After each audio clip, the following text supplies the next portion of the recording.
Ang intense ng mga kaganapan ngayon sa abot kamay na pangarap sapagkat sa wakas nga ay maililigtas na si Don Pepe sa kamay ni Moira at ng mga tauhan nito.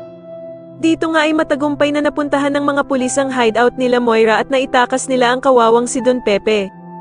Samantala ay makakakuha nga agad ng tip si Police Officer Gonzaga kung saan nagtatago si Moira at ang mga tauhan nito.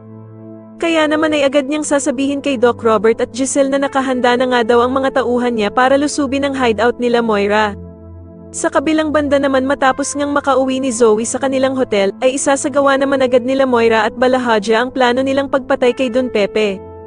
Nanginginig na tatanungin naman ni Don Pepe sila Moira kung saan siya nito dadalhin, at sasagutin naman siya ng bruhang si Moira na dadalhin nga daw siya nito sa impyerno.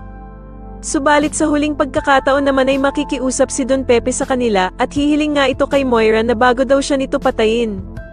Samantala ay masasagap naman ni Annalyn ang plano ng pulis na si Officer Gonzaga na pupuntahan nito ang location kung saan nandoon ang dumukot sa kanyang lolo Pepe, at dito nga ay sasabihin niya kay Doc Linden na susunod daw siya dito.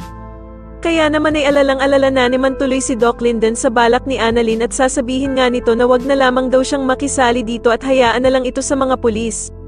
Samantala ay hindi naman mapakali itong si Zoe dahil sa gustong-gusto nitong maitakas ang kanyang lolo Pepe. Pero dahil nga sa bantay sarado siya ng mga tauhan ni Moira, ay palihim na bibigyan na lamang niya si Don Pepe ng panturok upang mawala ng malay ang matuturukan niya nito. Dahil naman sa kabutihang loob ni Zoe, ay agad na magpapasalamat si Don Pepe at sasabihin nga nito na hindi niya daw dadawit si Zoe at ang ina nitong si Moira sa nangyaring pagdukot sa kanya.